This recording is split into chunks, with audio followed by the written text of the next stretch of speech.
Hello friends, how are you? Hope you are doing great. Welcome back to Drupal class chapter 3. And in this chapter we are going to discuss a very important thing which is user management system. It is one of the important component for any websites where you would have a lot of users and different kind of user roles would exist in the system. So I'll show you in this session particularly how to create different kind of roles and its utilization.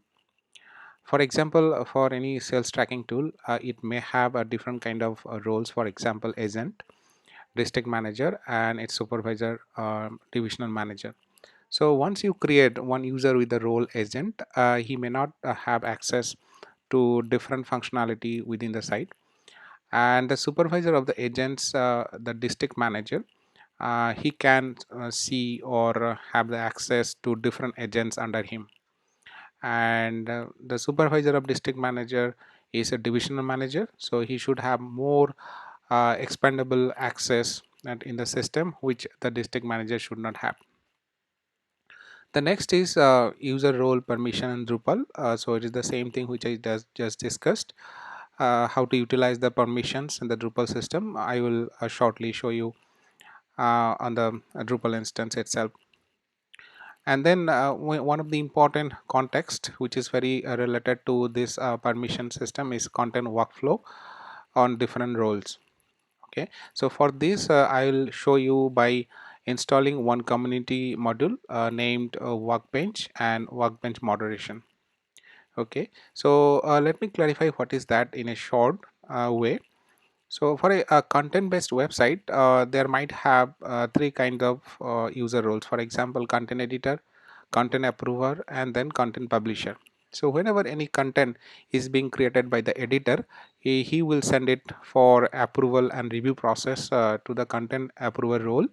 And once the content approval receives that any content is pending for the approval, he will review it and approves it, and then he will send it to the content publisher role, and he will look at into the system. It is pending for publishing, and then he will publish it. Finally it will publish into the site. So these important sections I will also show you in this particular session. The next is user registration and its customization. This is also very important for any website where user transactions are there. There should have a user registration by default for any website.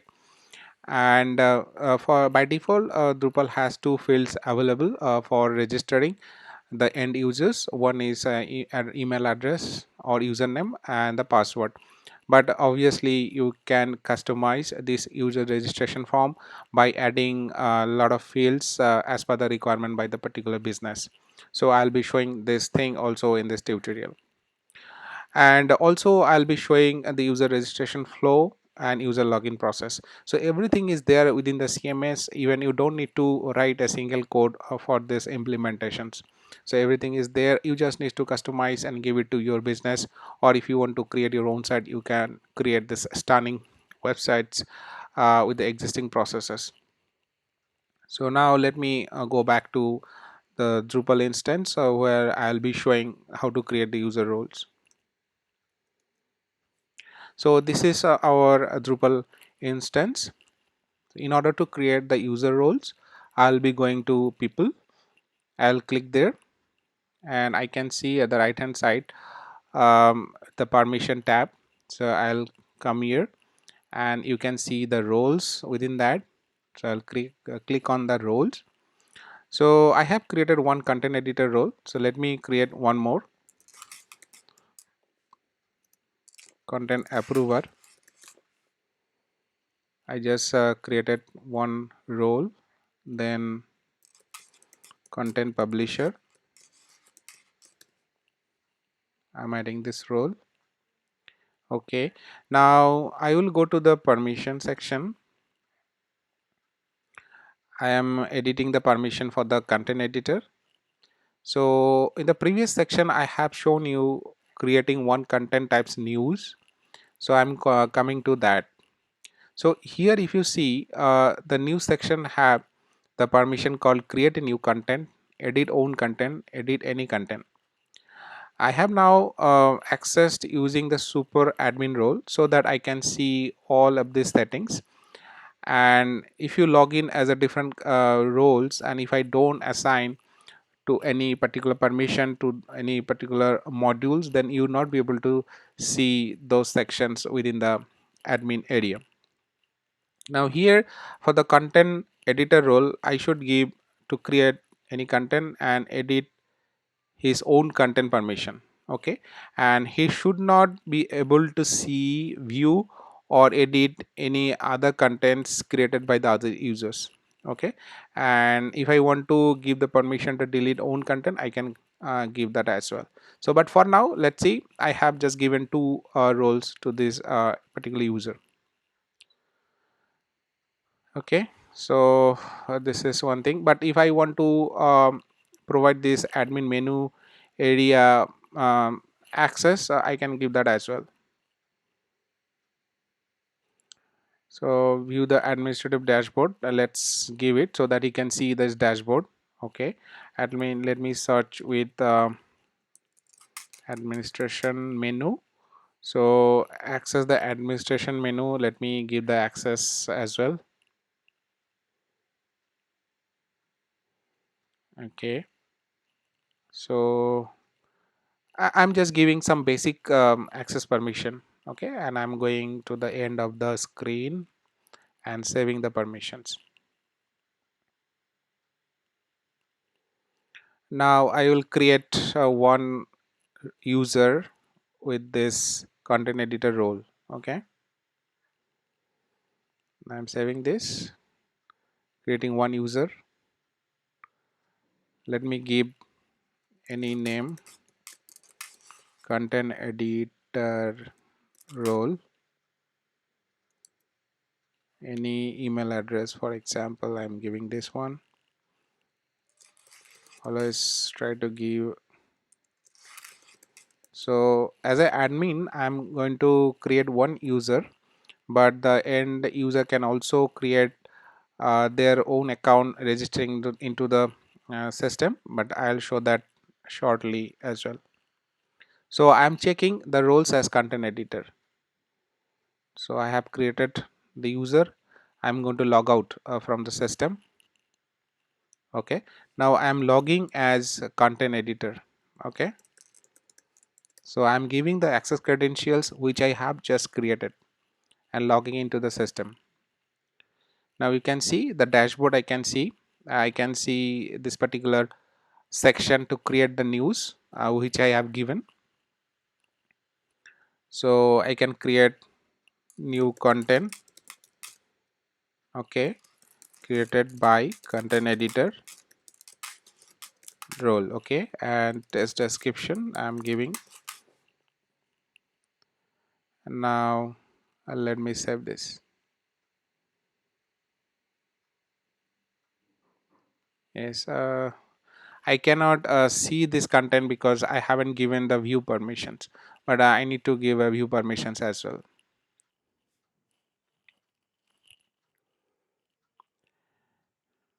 Okay, so let me give the view permissions for the user so that he can view the his own content.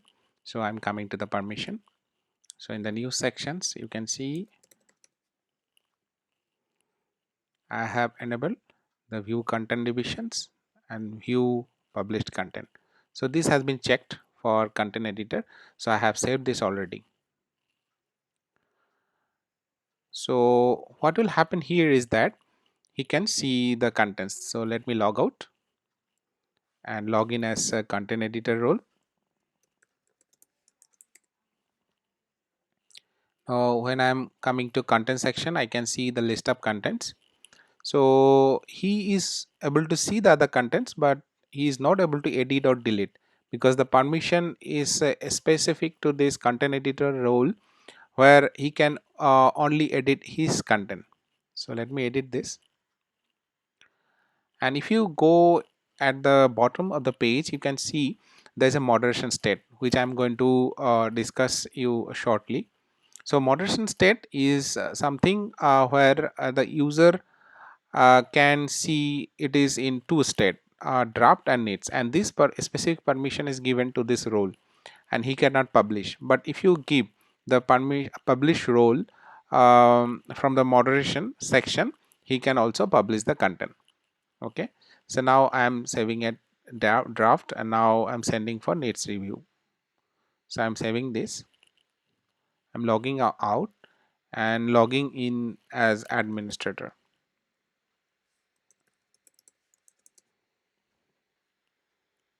So if I go my workbench and go into this needs review section, I can see one content is pending to get it reviewed. So what I'll do, I will go into this content, I'll read this, see if the content is good enough to publish it. Then what I'll do, I'll publish and do the apply. So in this way what happens is that it's a workflow process also been done, and unless it is published by the content approver, it will not published into the front end.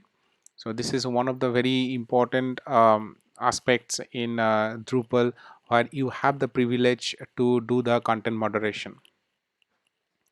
Okay, so I hope you like this particular area where Drupal has capability to this thing.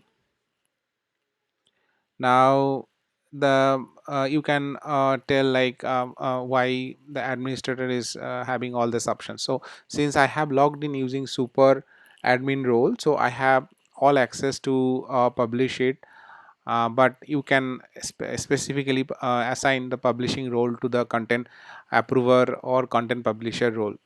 Okay, and let me show you how I have enabled this moderation functionality.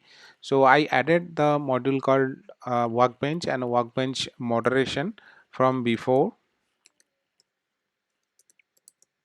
So if you type here in the module sections, you can see workbench and workbench moderation, and I have added this folder under the sites all module folder. Since this is a community build module, I put it inside the community module folder.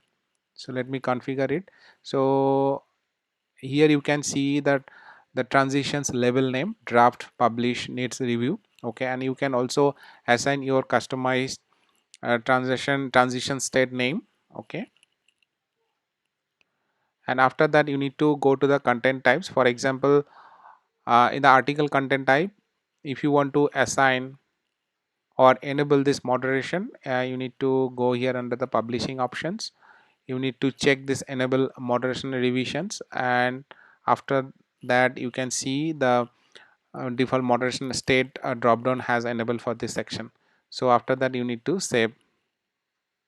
Okay, and when you will create any new article, and if you go at the bottom, you can see in the publishing options all these states are showing. And since I have logged in as a super admin, I can see all states. But if you are logging as content editor, and that particular role has not given the permission to publish and needs review, then you will not able to see all this state. Okay, so I hope this is clear, and if you do in your local system once, it will be clear for you, this workbench moderation technique. Okay, now I'm going to show you the registration technique. Let me log out, and if you click on new create account, you can see by default username and email address is showing here. Okay, and if you want to add new fields here, you can do it without adding any single line of code. So let me log in as a super admin and show you how to do that.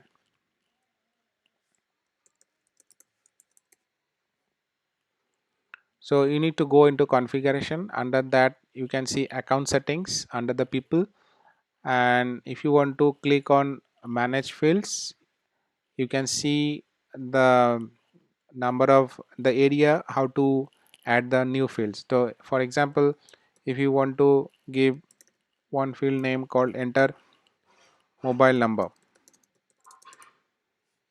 and let's select the field type is text. Then let's save it. You can see if you want to make it a required field, you can do that as well. Let me save this. Let me log out, and then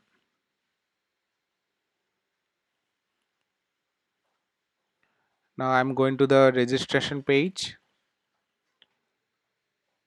So you can see the new field has been added here. Enter your mobile number.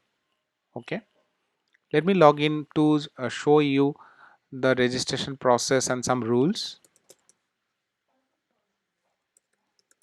I'm logging as super administrator.